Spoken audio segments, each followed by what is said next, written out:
Hi, good morning everyone. So, meron po akong ipapakita sa inyo. Pero bago po ang lahat, please like, share, and subscribe po natin si Kuya Bal Santos Matubang at Idna Vlog at Kalingap Rob. So, ito po ay gumagawa po ako ng lumpia. So, iba po ang meat na ginamit ko, minced pork. Yan po, isushow ko po sa inyo. Yan, please like, share, and subscribe po natin si Kuya Bal Santos Matubang, Ate Edna Vlog, Kalinga Vlog, Jack Tapia Vlog, at siyempre ang aming founder dito po sa KSSW, it's K na walang iba po kay si Kalingap Marie Pinida.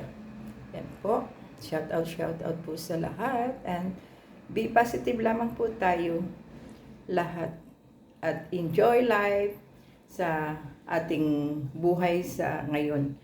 Yan po, papakita ko po sa inyo. Yan po. Ang ginawa ko po dyan ay bawang, sibuyas, minced pork, tapos lagyan ko po siya ng carrots at potato. Yan po. So, magbalot na po tayo ng bago po tayo ay papasok sa work. Yan. Tabi ko muna itong aking plants po dito. Ayan po. So, magbalot na po tayo. Tulungan niyo po ninyo ako magbalot bago po tawag dito yung mag times up.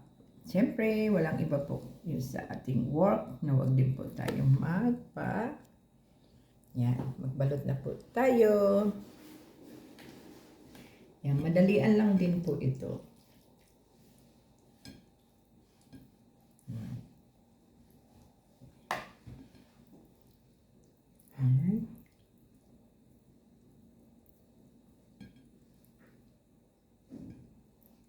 So, ang ginamit ko pong parang double yata to. Never mind. Ayan. Yung white egg po ang ibang dikit ko po dito. Yan. So, ganyan po ako magawa ng lumpia. Saan po kaya ilalagay ito?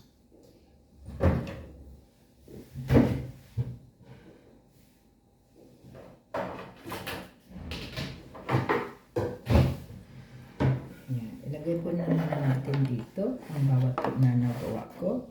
Yan, sa ganyan. So, next.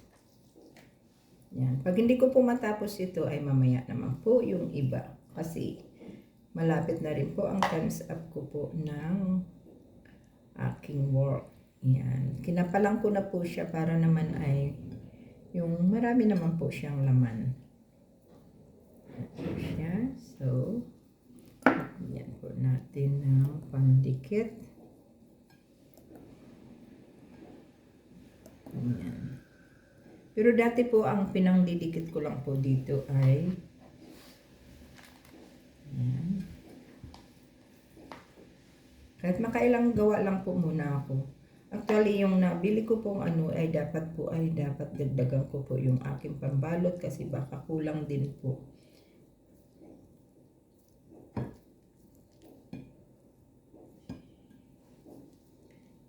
Siya.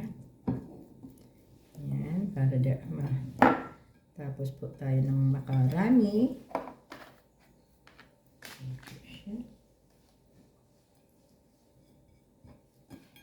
So, i-stack ko lang po ito.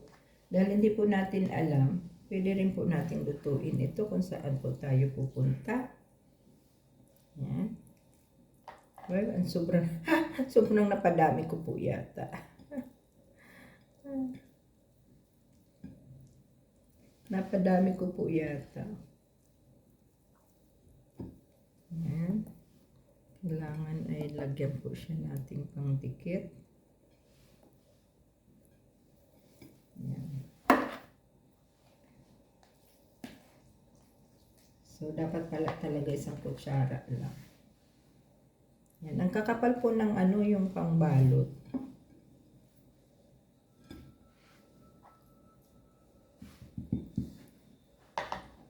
Yan.